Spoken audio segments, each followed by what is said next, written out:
Onde está a cultura? A cultura está em todos os cantos do Brasil. E com o Instituto Cultural Vale, vamos valorizar ainda mais nossas manifestações culturais. Ao todo, são mais de 200 projetos criados, apoiados ou patrocinados em mais de 160 municípios. Onde tem cultura, a Vale está. Apoiando e valorizando nossa cultura, crescemos e evoluímos juntos. Oi, boa noite. O escritor-professor Roberto Zular é o convidado hoje de Sempre um Papo. O bate-papo, mediado por Afonso Borges, mas ele não pôde vir, faz parte do ciclo de debates filosóficos, Mutações, e tem como tema Valéry e a antropologia do espírito. O Sempre um Papo é viabilizado através do patrocínio do Instituto Cultural Vale e CEMIG, via Lei Federal Incentivo à Cultura do Ministério da Cultura. O ciclo de debates Mutações é realizado pelo Arte e Pensamento e o SESC, com o apoio institucional da Embaixada da França no Brasil. Apoio cultural da Diretoria do Livro, Leitura, Literatura e Bibliotecas. Circuito Liberdade, Minas Literária. Decentra Cultura e Secretaria de Estado de Cultura e Turismo de Minas Gerais. Então, vamos chamar o Roberto. Roberto, pode vir.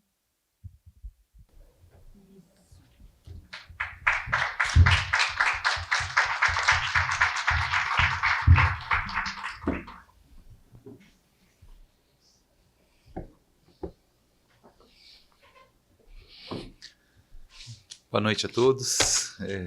Um prazer estar com vocês. Queria agradecer o convite do Adalto Novaes, do Afonso, da Ana Teresa, para a gente estar aqui para bater um papo.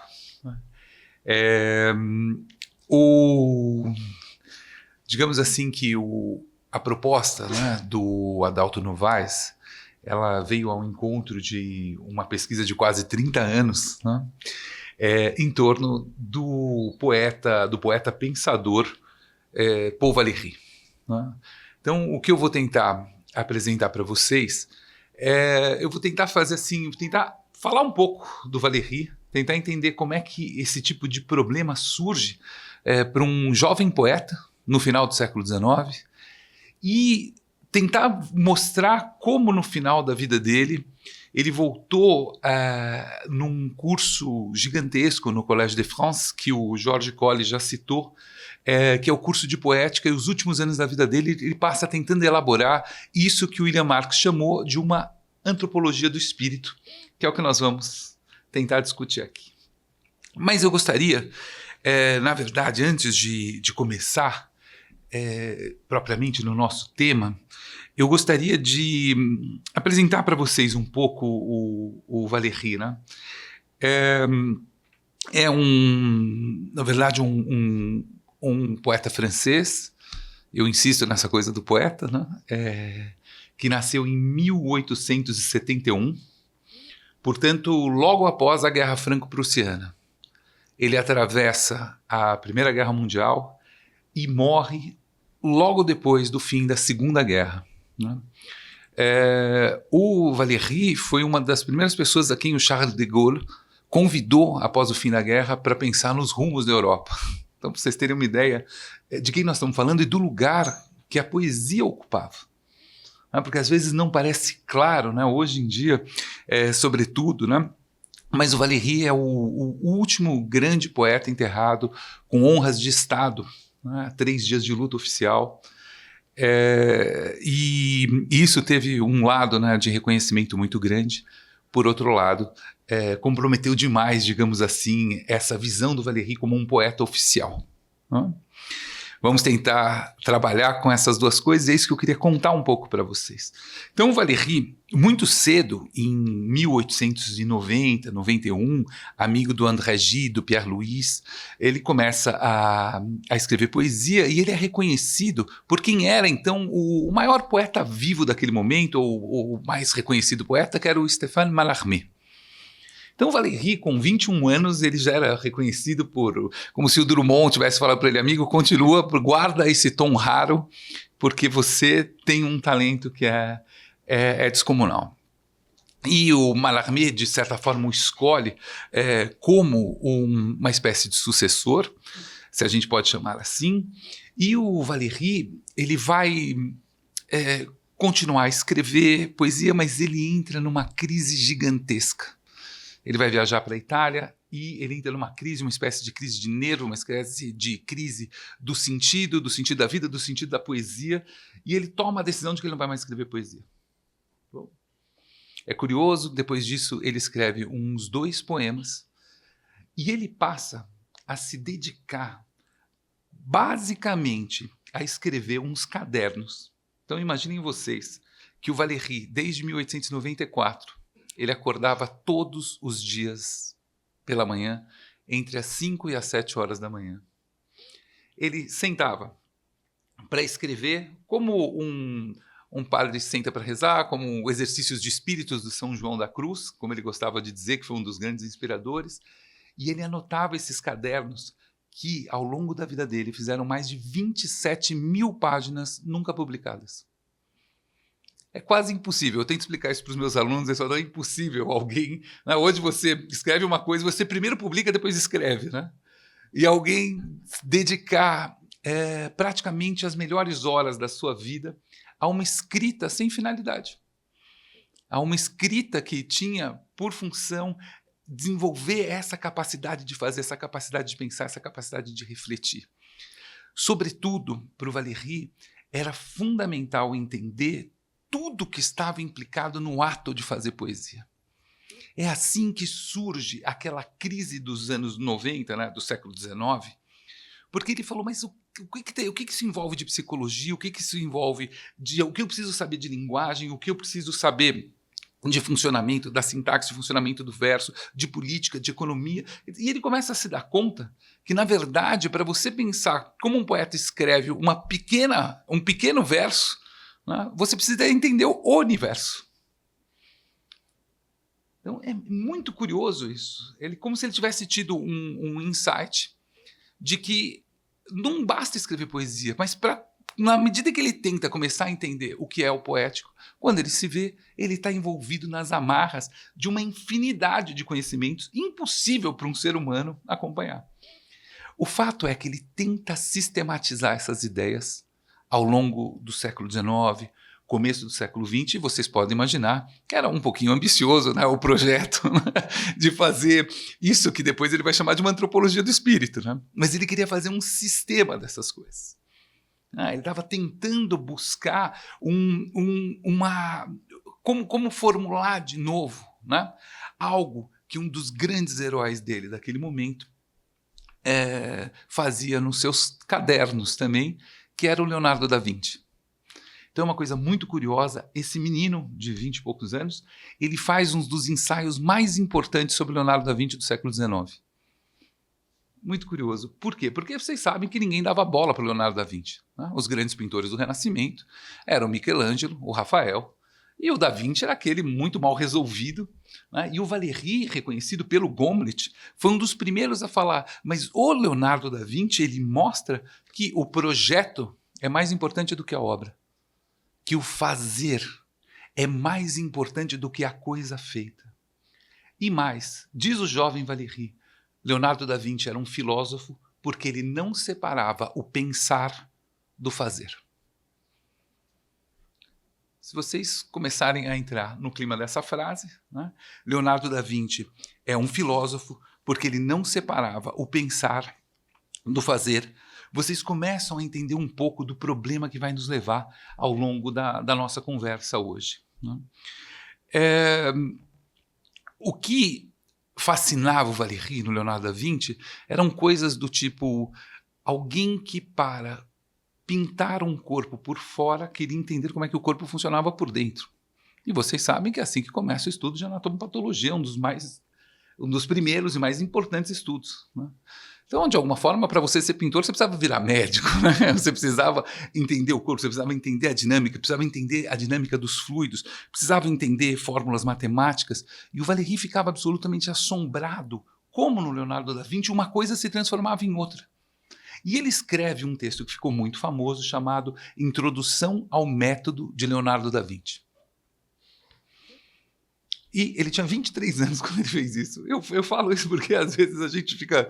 Né, aos 23 anos. Né, estamos em 1894. Né,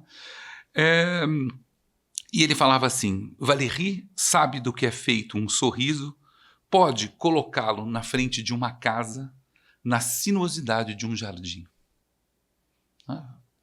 Ele sabe do que é feito um sorriso, das dinâmicas, das proporções, das tensões, do que está em jogo, do jogo muscular, do jogo afetivo. Ele entende as dinâmicas das coisas a ponto de poder traduzi-las em outras. E para o Valéry, essa é a base de toda a invenção. Essa é a base daquilo que a gente chama do espírito. É ser capaz, é nós sermos capazes de traduzir umas coisas em outras coisas. Isso infinitamente. Então, é muito interessante porque, de certa forma, o Leonardo da Vinci era essa potência do espírito. Né? É essa ideia, né, que a gente está começando a tentar pensar aqui. E um exemplo que eu gostaria de dar para vocês, antes da gente entrar também no nosso assunto, mas uma coisa que fascinava o Valéry, quando ele falava assim: Leonardo da Vinci inventou o esboço como método. Muito doido. As pessoas não esboçavam. Havia, até hoje, né, as pessoas acham que tem que chegar e fazer o desenho perfeito. Né? O Leonardo da Vinci era exatamente o contrário. Pelo contrário, o que ele fazia, ele começava a esboçar e a rabiscar, e a produzir rabiscos sobre rabiscos, rabiscos sobre rabiscos, como se fossem todas as possibilidades de uma forma. E eu vi uma exposição extraordinária sobre um quadro do Leonardo da Vinci que está no Louvre, que se chama A Virgem, o Menino Jesus e Santana. Um dos primeiros quadros a pintar Santana, que pouca gente tinha parado para pensar no lugar da mãe da Virgem Maria.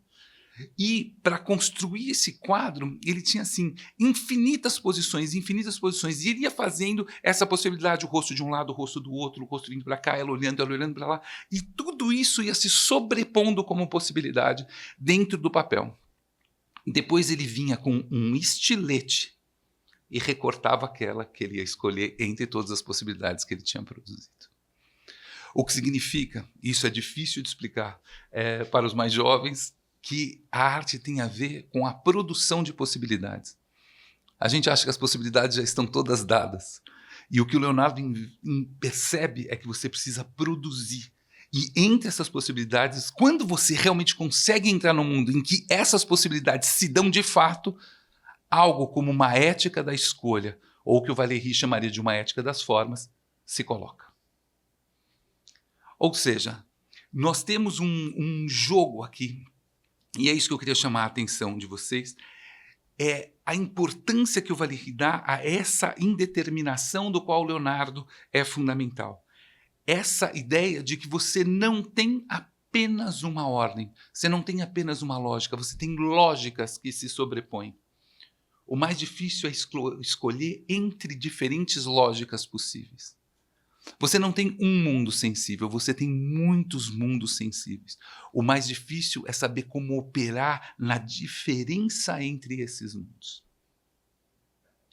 Então, esse exemplo que eu estou dando para vocês do rabisco, é pena que eu não posso mostrar para vocês, mas vocês conseguiram imaginar, né? É como se fosse um quadro inteiro riscado. Você fala, o que é isso? Parece uma coisa absolutamente informe, e na verdade era uma infinidade de possibilidades de forma que ele vai lá e recorta e escolhe. E a possibilidade de escolha se dá na medida em que você produz a indeterminação. E a determinação, a escolha, ela opera junto com a indeterminação. Então essa é, digamos assim, a dificuldade que nós temos aqui, porque não é escolher entre a determinação e a indeterminação, mas escolher de uma maneira tal que todo aquele campo de tensões da indeterminação continue operando na escolha feita. É um campo virtual de possibilidades, são possibilidades que se abrem, só que você também precisa escolher. Essa escolha que projeta o esboço, né, para o outro, ela tem que ser tão bem feita, ela é uma questão ética tão complexa. Ela, para o Valéry, ela é a principal decisão. O que um poeta, o que um pintor, o que ele escolhe mostrar para o outro, essa escolha é o que vai fazer dele quem ele é. É o que vai fazer dele o artista que ele é. O que significa aqui que a gente está caminhando num espaço em que muitas possibilidades se dão. Possibilidades sensíveis, possibilidades de pensamento, possibilidades diferentes de interpretação de mundo, possibilidades diferentes de fabricação de mundos, que o Leonardo abria para o Valéry e que, de alguma maneira, o Valéry tentava solucionar.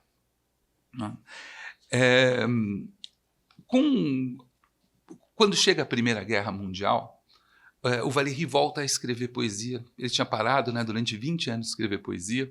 Ele tinha escrito esse ensaio sobre Leonardo da Vinci, outros sobre o Messier Test, e praticamente mais nada. E ele passa 20 anos só escrevendo aqueles cadernos, até que ele resolve voltar a escrever poesia, porque não tinha outra maneira de sobreviver à Primeira Guerra Mundial. E olhem que interessante.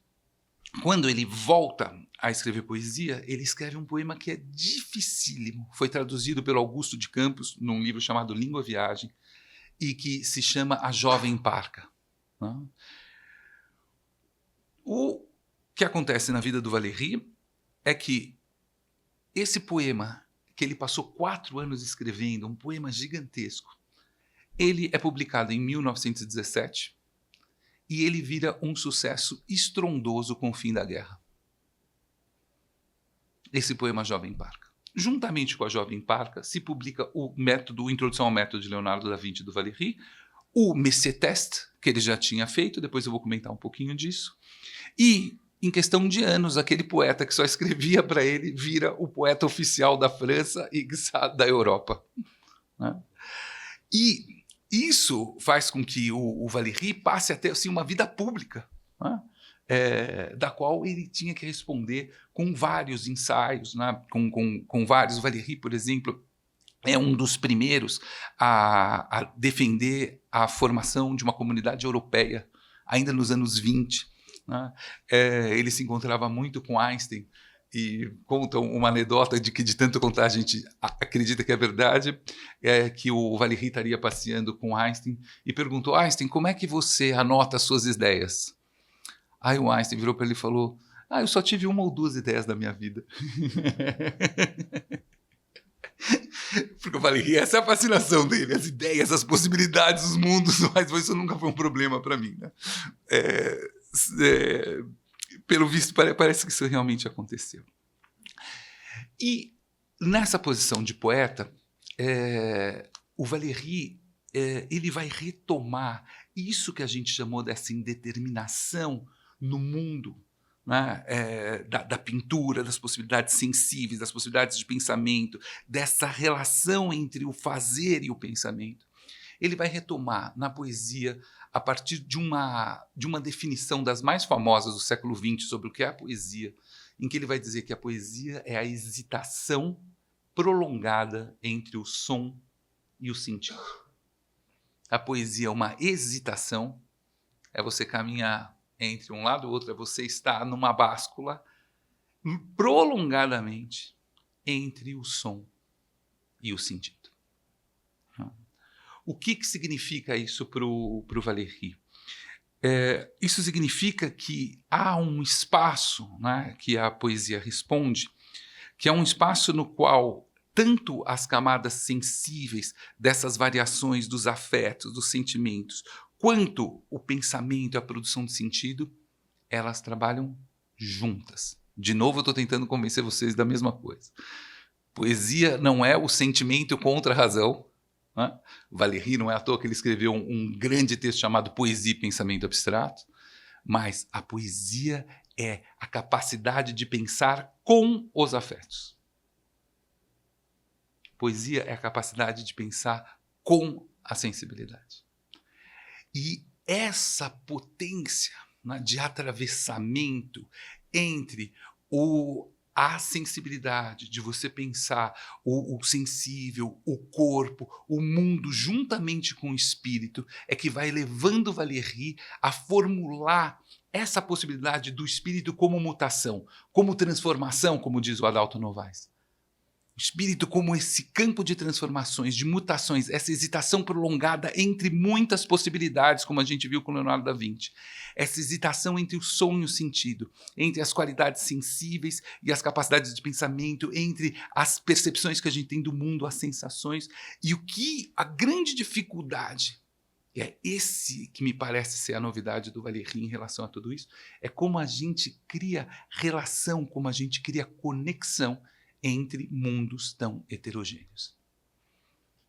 Como é que a gente produz? Né? Se as sensações são tão heterogêneas, se o mundo é tão heterogêneo, se as experiências de cada um de nós, em relação a cada um de nós, são tão heterogêneos, como é que a gente consegue produzir conexões entre essas possibilidades? E esse é o lugar, a meu ver, da antropologia do espírito do Valéry.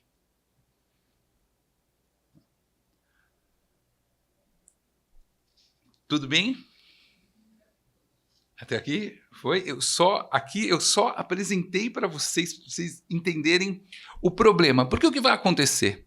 O Valéry vai ser catapultado a esse poeta oficial, vai escrever artigos, vai passear por toda a Europa.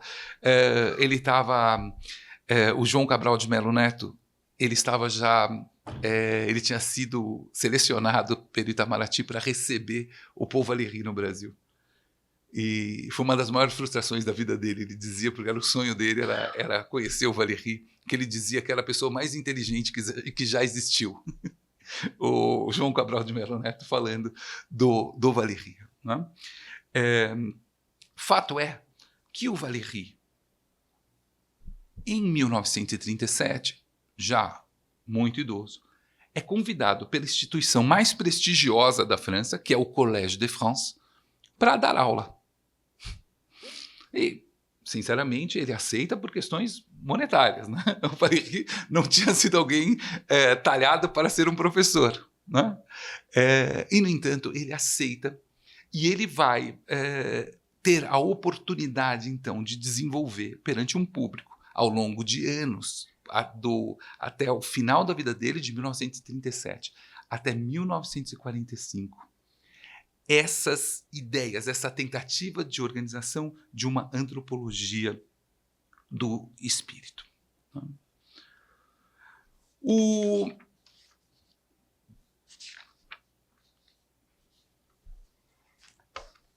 Para vocês, se vocês quiserem conhecer um pouquinho, isso daqui foram algumas transcrições e alguns manuscritos que foram encontrados e que deram esses 2 volumes de 1.500 páginas das aulas do Valéry. Mas isso aqui é só um pouco do que se tem, né? E que foi publicado esse ano, saiu em janeiro desse ano. Né? Se vocês quiserem ter uma ideia, no volume chamado Variedades, que está publicado pela editora Iluminuras, vocês vão encontrar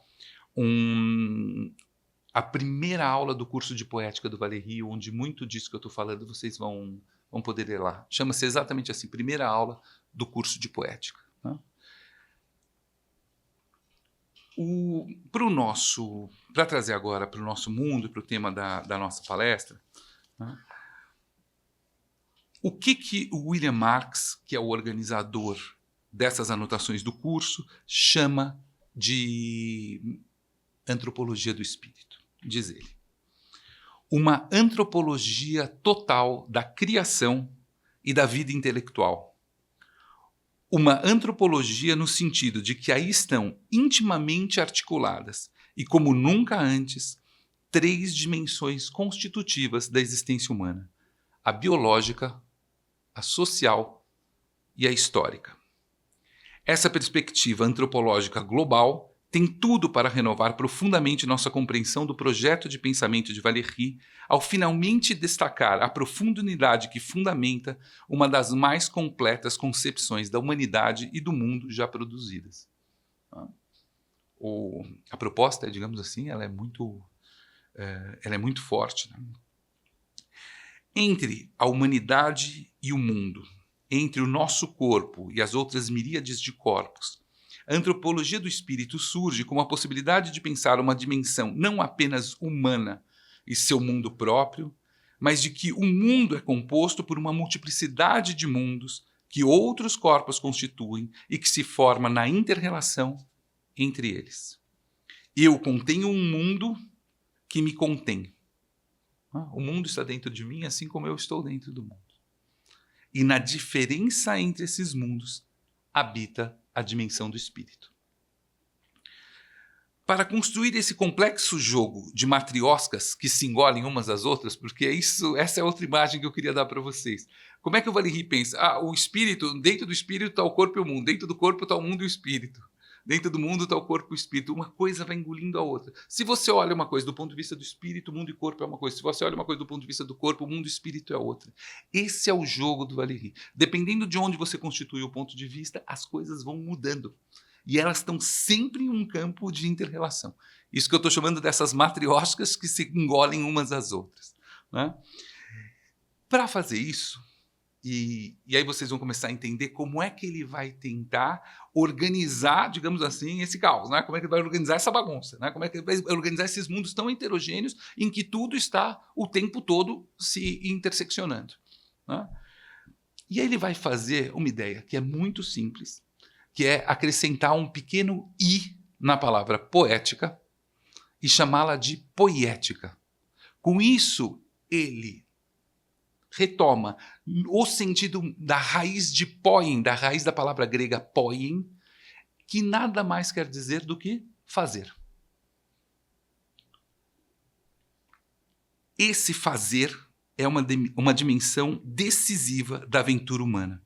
A dimensão do ato, seja ele de pensamento, gesto ou palavra, esse fazer que é intrínseco aos nossos modos de existência. Então lembram quando eu falava que o Leonardo da Vinci não separava o pensar do fazer? É aqui que nós estamos chegando. Só que a questão aqui é que o Valéry cria uma teoria do ato. A teoria mais genérica que vocês podem imaginar do ato. Poético não é um ato só de poesia, né, relativo à poética de uma poesia. É uma poética da ciência, é uma poética da religião, é uma poética do direito, é uma poética da economia. E eu vou tentar mostrar um pouco para vocês como é que ele vai construindo isso, né? O importante é como naquela seleção que o Leonardo da Vinci faz nesse campo de possibilidades, o ato é só através do ato que você determina todos os campos que podem estar em funcionamento. Não há possibilidade para se pensar humano fora da dimensão do ato, fora da dimensão do fazer, fora desse campo de realização, né? Então é como se o Valéry estivesse comentando. Vocês lembram aquela famosa história do Mallarmé com o Degas, né? O Degas chega para o Mallarmé e fala: nossa, Mallarmé, eu tenho tantas ideias, mas eu não consigo escrever poesia. No que o Mallarmé responde é que poesia não se faz com ideias, meu caro Degas, se faz com palavras. Que a gente tem que fazer as coisas, né? É essa dimensão do fazer, é só nesse nível ético das nossas escolhas, dos nossos atos. É isso que faz de nós o poeta, o pintor, o escritor, o jurista, o economista. É essa dimensão do ato que ganha uma preponderância enorme no pensamento do Valéry. Então, eu vou tentar agora montar com vocês como é que ele vai construindo o curso. O curso parte de uma noção de campos sensíveis, das experiências sensíveis, das diferentes qualidades do mundo sensível, os diferentes modos de existência dessas qualidades sensíveis que estão em jogo em toda a poética.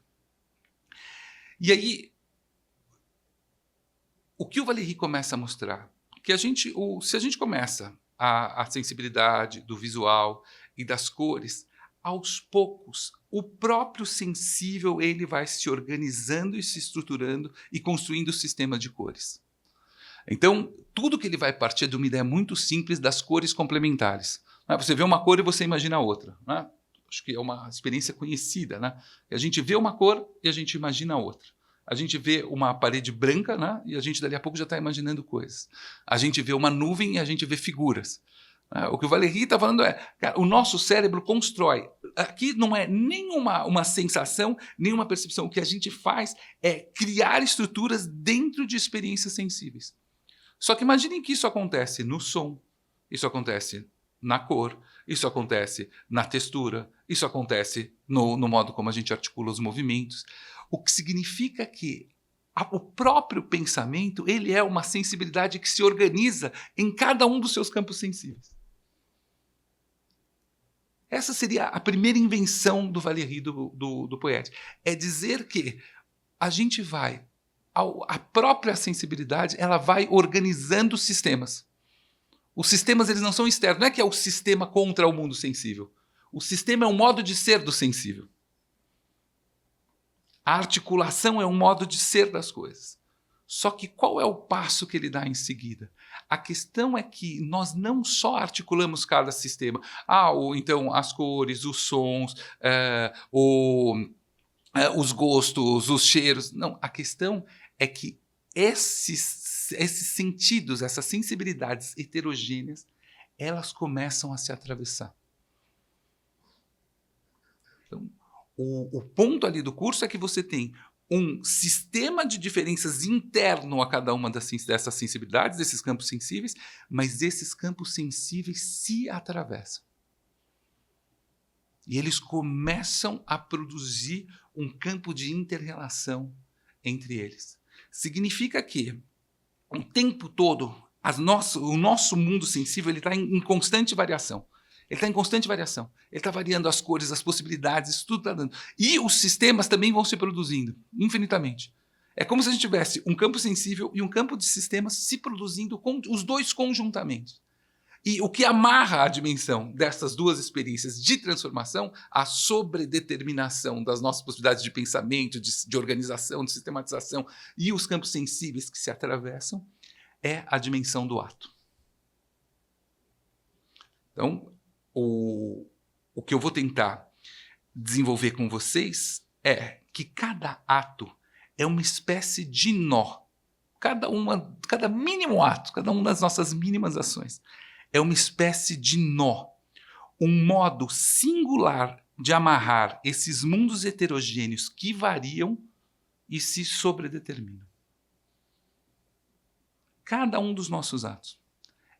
A passagem ao ato, como diria o Lacan, é o impensável da nossa vida, porque a hora que você age, a quantidade de dimensões que estão implicadas nisso são impressionantes. Só para dar, estou vendo a carinha de vocês, mas eu vou tentar dar um exemplo, que quando a gente traduziu Feitiços do Valéry, eu e o Álvaro Faleiros, eu ia comentar isso com vocês no começo, eu falei, não vou comentar, que aí fica muita coisa, né? Mas eu queria voltar a isso. É uma coisa impressionante o que foi acontecendo, porque a gente tentou traduzir sem que nenhum dos parâmetros constitutivos do verso se tornassem hierárquico e dominantes. Significa que não era o som, não era o sentido, não era a sintaxe, não era a etimologia, não era o conceito filosófico. A gente tentou traduzir de tal maneira que a dinâmica da frase, que os mundos imaginários que aquilo produzia, tudo se tornasse operante. E uma hora você fica maluco, né? Porque é impossível. Se você tenta traduzir o som, na hora você perde a sintaxe. Né? Você ajeita a sintaxe, você perde a precisão filosófica do termo. Você se apega à precisão filosófica do termo, você perde a imagem poética. Você se apega à imagem poética, você perde infinitas dimensões. E isso é num ato de traduzir um verso. E o que a gente foi tentando fazer é ir traduzindo e traduzindo e traduzindo, e eu mandava para o Álvaro mandava para mim, e a gente ia tentando fazer com que nenhum desses parâmetros se tornasse hierárquico. E é impressionante, é a hesitação prolongada, porque você tá num som, né? E aí de repente você fala assim, não, mas eu preciso cuidar da sintaxe. Não, mas aqui a etimologia é muito importante. Mas aqui você tem uma palavra que em francês é cœur, e em português é coração. Né? Uma sílaba vira 3. Aí você tem problemas de métrica. E você tem... A questão para o Valéry a ética do ato tradutório é que você tem que fazer aquela escolha que melhor mantenha em tensão esses campos heterogêneos que operam na poesia. Essa é a ideia. Se vocês forem pensar o que é preciso para escrever um verso, vocês não vão escrever nunca um verso. Porque é impossível. E eu não falei ainda, eu não falei das regras normativas, eu não falei da gramática, eu não falei... Gente, eu só dei 5 parâmetros, ou 6. A questão é que o ato, ele é... O que é a potência do ato, ou o que o Valéry chamava do infinito estético? É exatamente a capacidade de produzir um ato que mantém em tensão todas essas possibilidades que estão em torno daquela realização. Então, é como se a linguagem, de alguma maneira, ela estabilizasse as variações sensíveis entre o som e entre o sentido, mas quando você vai escrever poesia, quando você volta para esse mundo, essas variações começam a estar todas em jogo de novo. O sentido das palavras não é tão claro, os sons começam a te levar para outras coisas, e você começa a passear num mundo de possibilidades. Só que se você entra de novo nesse campo de possibilidades, você perde a dimensão do ato, você perde a própria potência poética, porque você vai ficar só nessa indiferença das próprias variações. Gente, o que é difícil no Valéry? É que assim, a variação é incrível, mas o ato também. Você tem sensibilidade, mas você tem sistema junto. Você tem o sensível e o inteligível. Você tem o informe e você tem a forma. A forma. Você tem a indeterminação e a determinação. Como habitar esse mundo? Né? Essa é a questão crucial para o Valéry. Né? O Valéry dizia: a ordem e a desordem são os dois grandes inimigos da humanidade. Eu adoro essa frase. Muita ordem, e isso é um desastre. Muita desordem, e isso é um desastre. Como articular as potências da desordem com a ordem? Esse é o problema valeriano por excelência.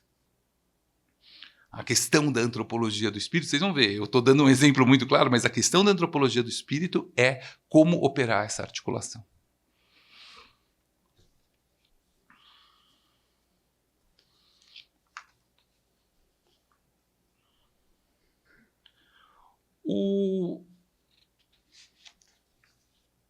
Mas ao pensar a sensibilidade como um ato, Valéry percebe que aquilo que parece dado como uma natureza intocada em torno de nós, na verdade é uma complexa interação entre o que é dado e o que é construído.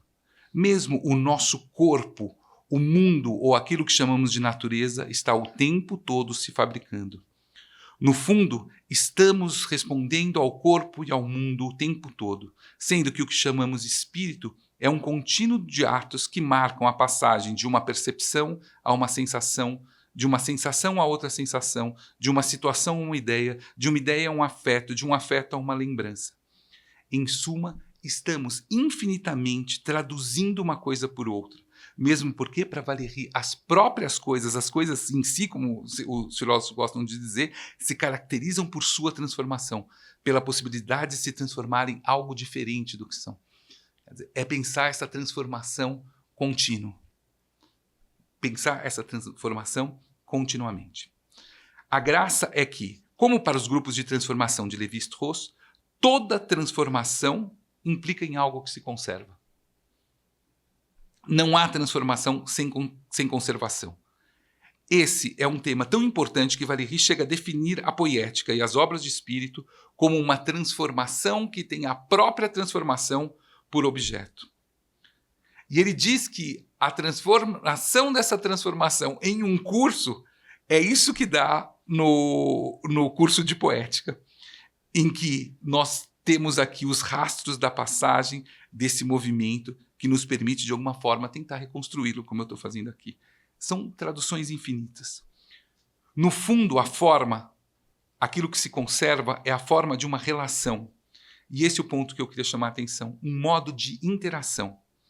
Os meios de contato entre nós e os outros, o meio de contato entre sensibilidades diferentes, entre a sensibilidade e o sentido, entre o sentido e as possibilidades de ler o mundo. Né? Entre os diferentes sentidos e as diferentes materialidades que implicam o produtor e o receptor a partir de um rastro da experiência sensível. Mais do que isso, a força de uma obra é que ela se torna mundo. O que é doido para o Valéry é que a gente está falando de um corpo, mas quando a gente realiza uma obra e coloca ela no mundo, ela se torna mundo. Né?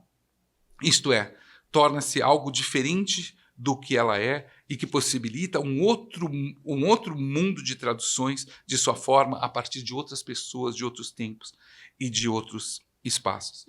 E aí, só para complexificar mais um pouquinho essa parte, como diz Valéry, e vejam como essas passagens são complexas em muitas direções, O que se conserva no pensamento é o corpo e a transformação do corpo. Eu acho essa ideia espetacular. O que se conserva no pensamento é o corpo. No final das contas, quando a gente está transformando, quando a gente está pensando, é o nosso corpo que nós estamos transformando. É o próprio mundo que nós estamos transformando.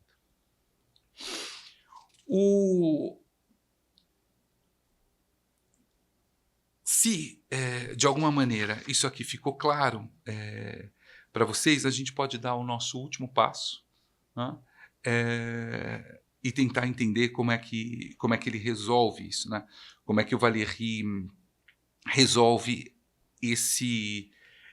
essa dinâmica.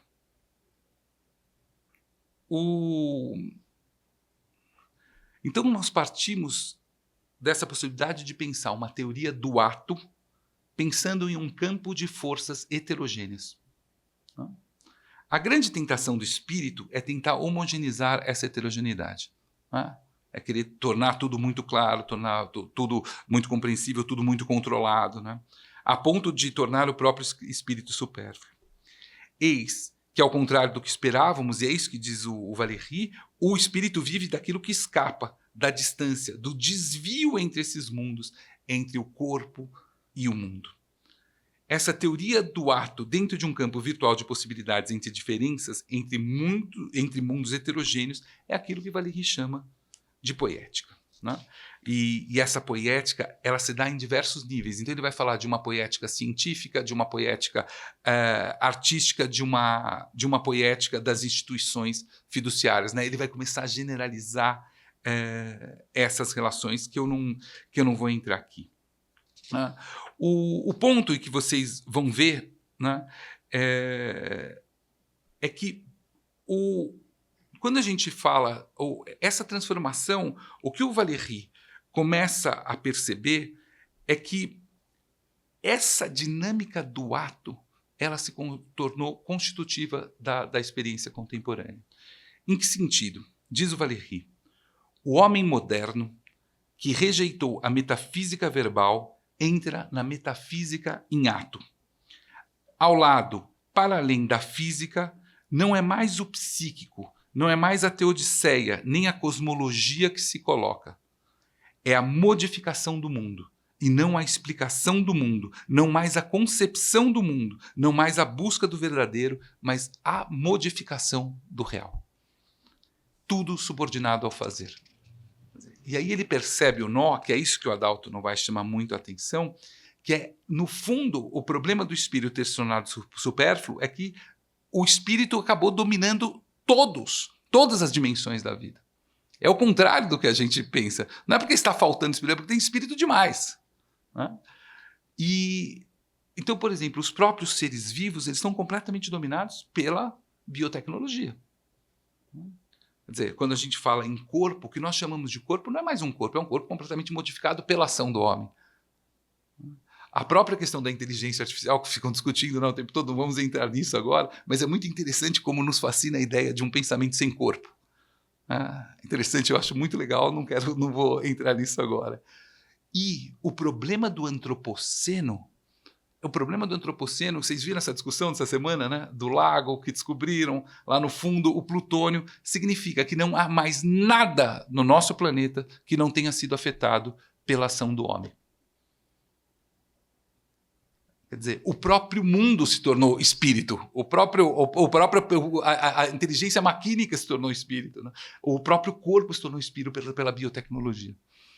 Esse é o ponto que eu acho, assim, traduzindo corpo, espírito, mundo em biotecnologia, algoritmos e antropoceno, é isso que o Valéry percebe. O que o Valéry percebe é que a gente tem agora, como é que a gente controla? É só isso que eu queria terminar com vocês. Bom, mas e agora, né? E agora, como é que a gente, a partir desses mundos heterogêneos, a gente pode, de alguma maneira, responder a essa tentativa de homogeneização do mundo por esses instrumentos tecnológicos de tecnociência ou dessa ciência, poder, né, e não ciência-conhecimento, como diz o Adalto Novaes.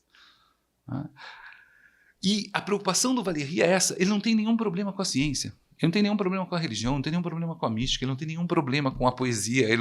A questão é que essas próprias coisas, nada mais de uma dessas coisas, ela garante em si mesma a possibilidade de um ato capaz de respeitar uma dinâmica que seja, de fato, absorvente, que seja capaz de responder a essa heterogeneidade do espírito.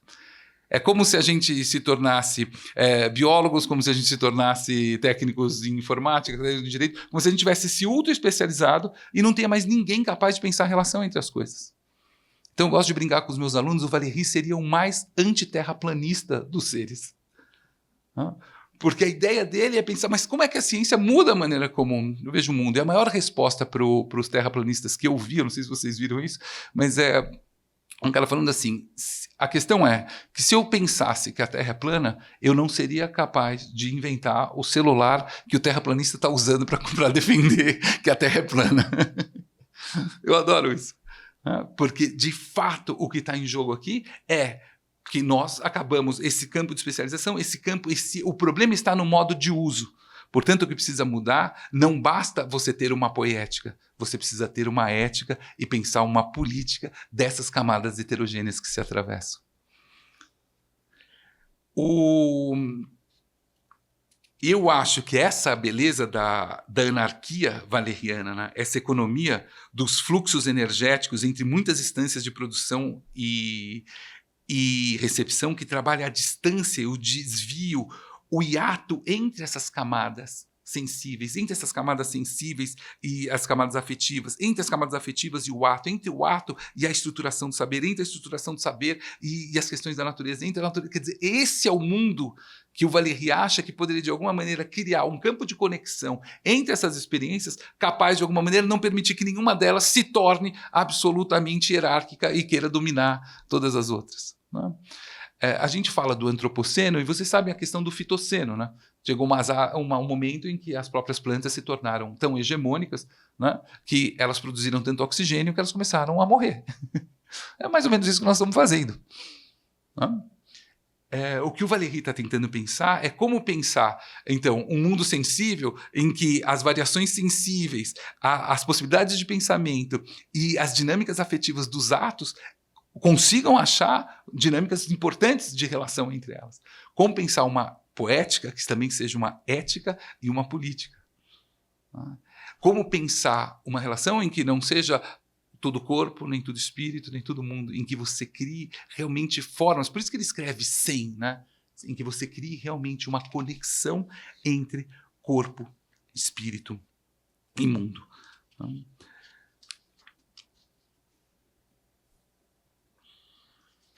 Eu ainda ia fazer finalizar com uma pequena leitura da Máquina do Mundo, do Drummond, que é um dos mais valerianos dos poetas brasileiros, né? Porque o que significa aquela recusa da máquina do mundo pelo Drummond? Né? O que o Drummond recusa ali é um mundo completamente dominado, completamente tecnologizado, é um mundo completamente submetido a determinados princípios hierárquicos que dominam todos os outros. Né? O que são aquelas mãos pensas, o que é aquele palmilhar, se não colocar o corpo e o espírito junto com o mundo. Né? E logo depois da Máquina do Mundo vem esse lindo poema que se chama O Relógio do Rosário, que é um grande comentário ao cemitério marinho do Valéry, né? Onde o Drummond começa a retomar essas outras possibilidades, né, que o mundo de alguma forma rejeita. Né?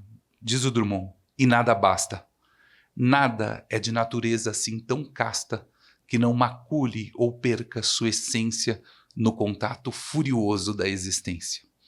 Nem existir é mais que um exercício de pesquisar da vida um vago indício. A provar para nós mesmos que vivendo estamos para doer, estamos doendo. Boa parte das ideias que compartilhamos aqui sobre a antropologia do espírito de Valéry, ele escreveu nos seus últimos anos de vida. E até o fim, como Drummond, Valéry defendia essa experiência do espírito como um exercício, como um pesquisar de indícios no contato furioso da existência. Como se Valéry respondesse a Wittgenstein dizendo: o que não se pode falar deve-se viver, viver com e na linguagem. Nós não pensamos só sobre o mundo, nós pensamos no mundo e com o mundo. Né? Nós pensamos com a linguagem, na linguagem e sobre a linguagem. E eis que terminando o dia, terminando o poema O Relógio do Rosário, terminando essa palestra, Drummond volta-se ao início do cemitério marinho de Valéry, este teto tranquilo onde passeiam pombas, entre pinho palpita entre tumbas. Mas na praça a sombra faz-se som, sob o relógio feito columbário, anunciando a inversão da rima de Valéry. E eis que, é assim que termina o poema do Drummond, já cinza se concentra, pó de tumbas, o doer, a morte, o fim, mas que se permite azul, risco de pombas. Morte e vida, como natureza e cultura, como sensível e inteligível, como corpo, espírito e mundo, cifram o risco, o desenho, o voo, a alvura, o símbolo, onde retumbam, ressoam em ecos heterogêneos, tumbas e pombas, rastros enigmáticos de múltiplas formas de vida.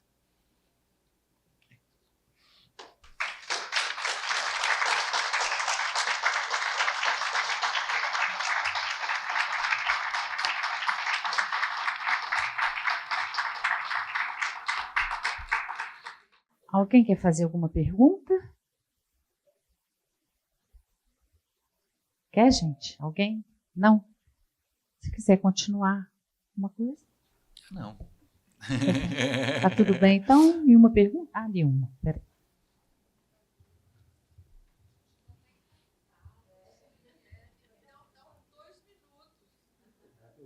Estão precisando, eu agradeço a palestra maravilhosa. Sou um admirador do Valéry, infelizmente não tenho tido a oportunidade de aprofundar muito nele, mas eu fico numa dúvida, e eu gostaria do seu comentário sobre isso. Né? Eu acho que nós vivemos hoje numa grande crise da pedagogia, né? Porque eu sempre acreditei no ensino como solução. Né? E hoje a gente vê que uma civilização que atingiu tamanha capacidade técnica não é capaz de resolver problemas básicos. Né? E assim, eu, um tempo atrás, estava olhando o quadrivium, né, o ensino de matemática na Idade Média, e a gente vê que a percepção, que nós temos hoje um uso da linguagem, um uso extremamente funcional e empobrecedor da linguagem. A gente vê a percepção de matemática medieval como ele era estética, né? Como ela cheia de significados. E hoje a nossa matemática só tem funcionalidades e grandes desempenhos e grandes... nós valorizamos a matemática pela capacidade de violência dela, né? E assim, também eu lembro que no século XIX, né, o Paul Morphy era um grande jogador americano de xadrez. Visitando Paris, ele passou num café onde se jogava xadrez e mostrava assim, aqui o pessoal joga, o pessoal é bom e tal. Ele foi até o fundo do café e ele tinha dado uma olhada muito rápida, né? E a pessoa falou, está vendo como é que o pessoal joga aqui? Ele disse, e aquele ali é o melhor deles. Aí ele disse, como é que você descobriu? Eu não precisa olhar muito, a questão estética, né? Então a gente vê assim, o Anand também, recentemente, o Michael Tal, que jogava na década dos 60, né? Eles tinham uma grande velocidade porque eles tinham uma percepção estética do jogo. Né? Então, era assim, eles se colocavam numa posição de enriquecimento, eles não se colocavam numa combinação vencedora, mas eles procuravam uma estética rica. Né? E eu acho que hoje a nossa linguagem, nós somos educados, né, no sentido de uma linguagem empobrecedora que nos tira da riqueza da própria visão de mundo, né, que eu acho que o Valéry tenta compor. Né? E a nossa visão hoje, assim, quando a gente até faz a crítica, né, hoje, não no caso aqui, mas quando a gente vê muita crítica, como se a anatomia fosse a solução da vida. Né? Então, a gente vê tecnicamente os diagnósticos do mundo que a gente está vivenciando e como se a dissecação fosse a solução da vida e a solução dos nossos problemas. Né? Então, eu só gostaria de ver seu comentário sobre isso, por favor. Imagina, eu que agradeço porque você colocou muitas coisas, né? É curioso, vou começar pelo final, porque na minha tese sobre Valéry, o problema da anatomopatologia se coloca. E a anatomopatologia foi um momento muito... O Michel Foucault, ele falava isso. Essa tentativa de conhecer o corpo vivo pelo corpo morto, ela não podia dar em coisa muito boa. alguma coisa está errada, né? Quando você precisa dissecar um poema.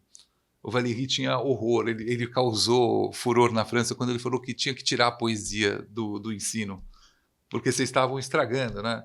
Porque ele falava assim, vocês ficam dissecando poemas, né? Vocês ficam torturando o poema, né? E o ritmo do poema ele não está lá.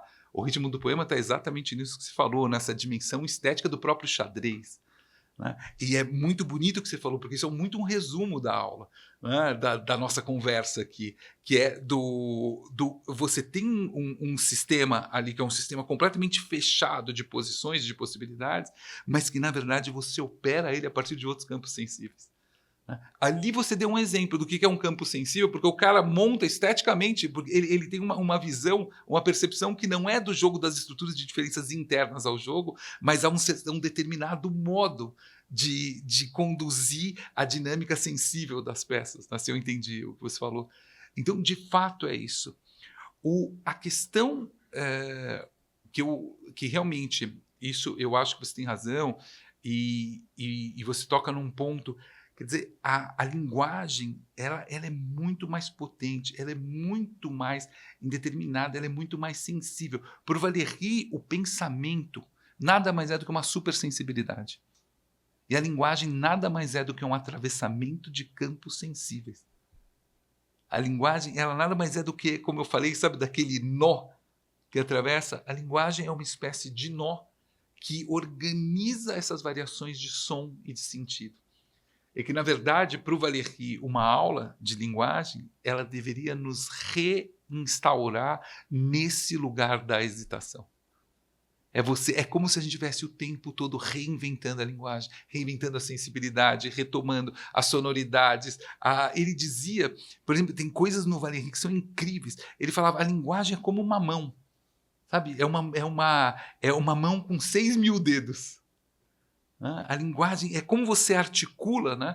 E os neurologistas dizem isso, né? Que o lugar de articulação da linguagem está do lado, no cérebro, do lado do lugar de articulação das mãos. Né? Que as mãos... Quer dizer, você está articulando e você está articulando intenções. O modo de usar a linguagem é muito mais importante do que o uso da linguagem em si. E é isso que me assusta nesse tal de ChatGPT lá, que só produz Pinóquio, né? O que me assusta nele é que a forma está toda dada. A questão para o Valéry é no modo de dizer. É aí que vive a nossa experiência de linguagem. É isso que a gente deveria ensinar. O que a gente deveria ensinar é essa dimensão de possibilidade de atravessamento desses mundos sensíveis que a linguagem coloca em jogo. Né? E, de fato, só que a gente vive um momento, né, em que tudo se abrevia. Né? Tudo tem que ser mais rápido. Né? O Valéry falava disso, né? Essa passagem muito rápida pela linguagem. Se você para numa palavra, é um abismo. Né? E o último comentário que me vem, né, da sua pergunta, que poderia ter milhares de desdobramentos, o Valéry era fascinado quando as palavras faltavam para ele. É uma coisa que nós estamos muito desesperados hoje, eu vejo. É uma coisa que angustia demais, né? E ele falava, cara, quando a palavra falta, era ali que alguma coisa como a poesia poderia surgir. Aquele campo, a experiência daquela falta, sabe, de você buscar. E ele falava, quando você busca, você a encontra melhor. Né? O poema era uma maneira de esperar as palavras, né? De criar essa dimensão sensível. Porque, no fundo, e agora eu aproveito a sua pergunta para falar uma coisa que eu não tinha dito, que, na verdade, se corpo, espírito e mundo estão juntos, né, não tem nenhuma dimensão que articula a outra. É desesperador. Não é que o espírito controla, não, o espírito controla, o corpo controla o espírito, o mundo te faz fazer, o espírito sai. Na verdade, o que cria a relação é uma visão meio einsteiniana do Valéry, é o tempo e o ritmo. Isso, no fundo, é o que nós somos. Cada um de nós é um nó rítmico de organização desses mundos heterogêneos. E que nós vamos mudando. Quando a gente acorda de manhã, a gente está de um jeito. Quando a gente dorme, a gente está do outro. Quando a gente está em vigília, a gente está de outro. Quando a gente está pensando um soneto, a gente está de outro. Quando a gente vai fazer um exercício matemático, a gente está de outro. E o que a gente não tem conseguido, eu acho que aí é uma coisa, de passar essa experiência extraordinária do que seria uma pedagogia, né, valeriana. Ela seria você aprender os modos de viver essas coisas. Porque o Valéry, gente, ele não sabe tudo de matemática, de engenharia, de arquitetura, de economia. O que ele está pensando é o modo de existência dessas coisas e como essas coisas existem em nós. Que é isso que, para ele, vai estar fundamentalmente em jogo. E isso é o que é o mais difícil de ensinar.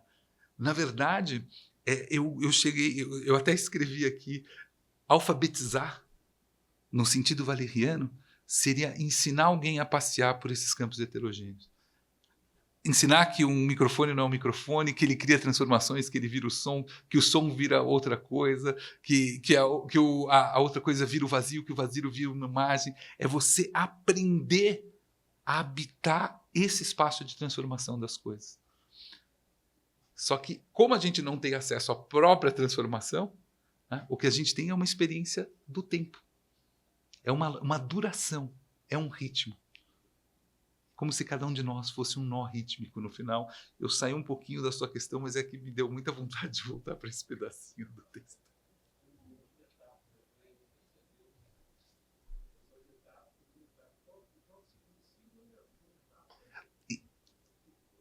E esse é o ponto. Exatamente. Exatamente. E a gente vai de metáfora em metáfora e o real ele vai operando também. A gente vai produzindo, né, isso. E é essa que é a dinâmica que importa. Né? Para o Valéry, mesmo a matemática, ela tem um fundamento metafórico. Mesmo a matemática. E mais, o Valéry era fascinado. O que ele foi estudar? Os números qualitativos. Ele amava isso, porque ele era amigo do Poincaré, né? E o Poincaré tinha toda a teoria de uma matemática qualitativa. A matemática não é só quantitativa. E ele ficava fascinado com esse modo de pensar qualitativamente a matemática. É esse tipo de jogo. Eu insistiria. É essa visão estética do jogo de xadrez. Quando você começou a perguntar, me veio o filme do Bergman. Né?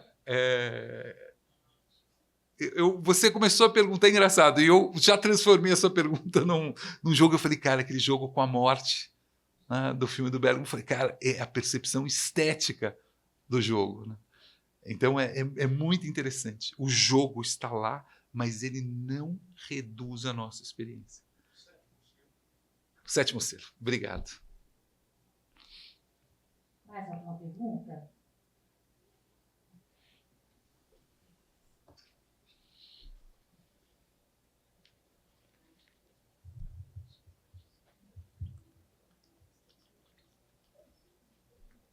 O professor, eu hesito, não quero fazer bem uma pergunta, não. Eu queria fazer um pedido. E para fazer um pedido eu preciso de ter a permissão, né, de todas as pessoas aqui. Eu gostaria de pedir a você que relesse as linhas finais do poema do Carlos Drummond de Andrade.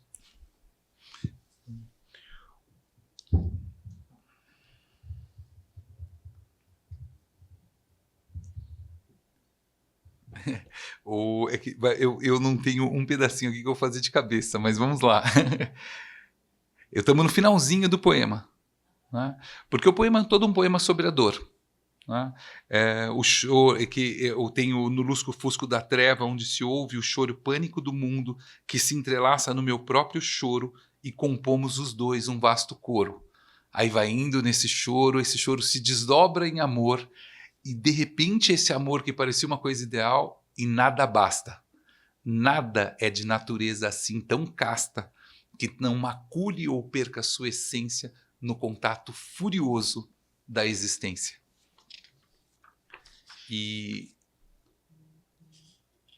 nem existir é mais que um exercício de pesquisar da vida um vago indício, a provar que nós mesmos que vivendo, a provar para nós mesmos que vivendo, estamos para doer, estamos doendo. Esse doendo é o corpo que grita.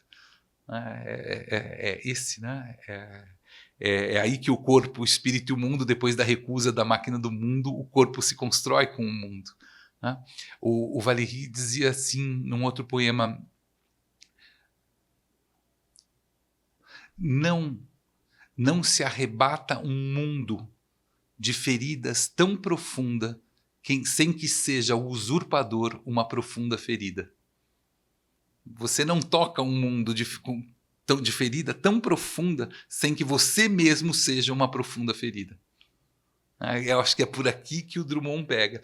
E aí no relógio do Rosário vira o columbário, e aí a cena muda, né, e vai para o columbário, toca o sino, né, do final da tarde, a tarde se mistura com um som, e aí vem já cinza, o columbário, já cinza se concentra, pó de tumbas, já se permite azul, risco de pombas.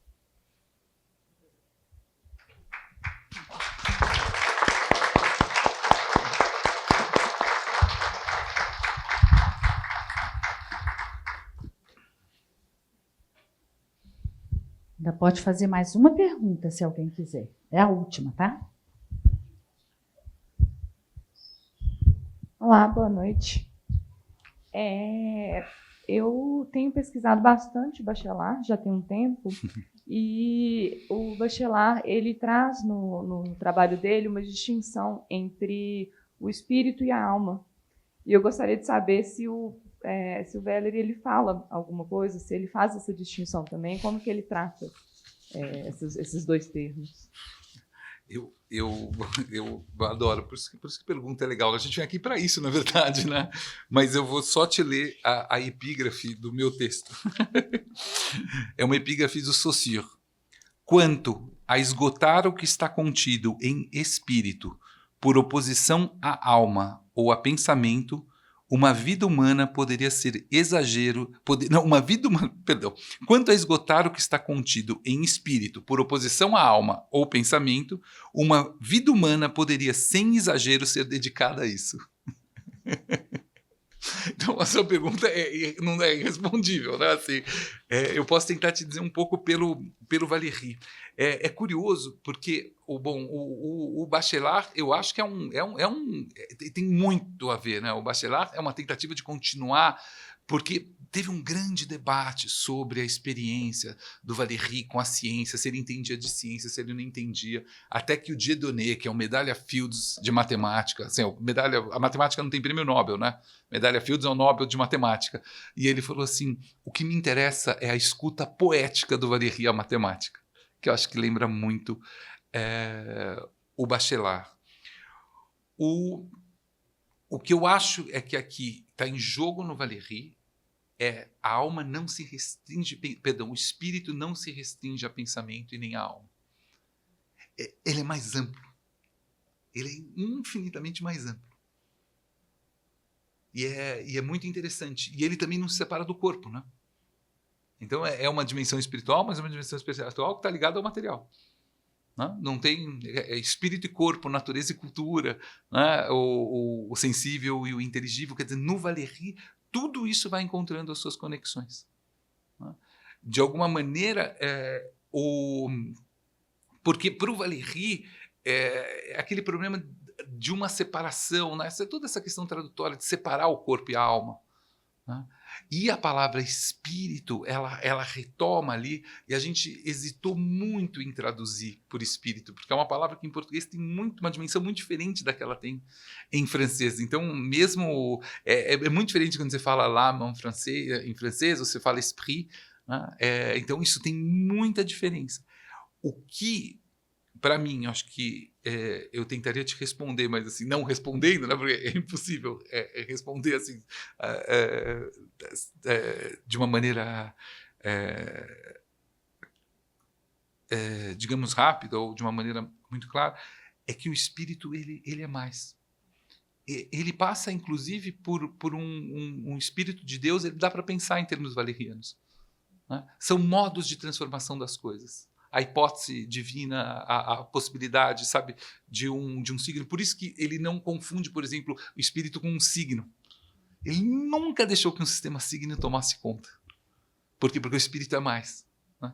Ele é mais que o pensamento, mas ao mesmo tempo ele é pensamento também. Né? E ele é corpo e ele é mundo. Então, só para te dar, assim, agora teve um colóquio sobre o Valéry na França, e tem um neurologista super famoso que escreveu um livro, Valéry, apaixonado pelo seu cérebro. Né? E ele diz assim que as percepções do Valéry de que essas dimensões do mundo, elas ganham trilhas cerebrais, que isso bate muito com o que eles estudam hoje. A gente vai criando mapas das coisas. Né? Mas, de fato, a questão é que as coisas transcendem, né? As coisas estão para além disso. E eu acho que essa que é a beleza do Valéry, que toca nessa experiência poética. Porque é um fazer, mas é um fazer, mesmo quando você leva em questão espírito, sabe? É um espírito que é muito mais do que... Porque tem uma dimensão de mistério, uma dimensão de enigma, uma dimensão de saber o que é o real, uma dimensão de verdade, sabe? Isso tudo se mantém com muita potência no Valéry. E é por isso que eu acho a beleza do Drummond, do Claro Enigma, né? Cuja epígrafe é do Valéry, né? Que ele fala, os fatos me enfadam, né? Os fatos me entediam, né? Assim que começa o Claro Enigma do Drummond. Só que a frase do Valéry é assim: os fatos me entendiam, porque os fatos são a espuma das coisas e o que me interessa é o mar. Então eu diria a mesma coisa em relação ao pensamento. O espírito é o mar, é isso que atravessa, é uma dinâmica muito maior, que inclusive não há, sabe, a gente pode levar o pensamento ali, só que não é, digamos, só que para voltar para a minha fala, não é que é Wittgensteiniano, né? Então o que não se pode falar se deve calar. Não é isso que o Valéry pensa. O que não se pode falar, a gente deve viver. O que a gente deveria ensinar, né, é viver a linguagem. Perguntaram para o Benveniste, né, estou juntando o espírito com a linguagem, né, mas perguntaram para o Benveniste para que servia a linguagem. Ele falou, a linguagem serve para viver. Para isso que a gente aprende, por isso que a gente lê, por isso que a gente ama a linguagem. Porque ela é um modo de viver. Né? E o espírito é essa dimensão que... muito mais complexa em relação a tudo isso que está implicado nessa resposta. Difícil. Ainda bem que é a última. Quero agradecer a presença de todos. Imagina. Obrigado.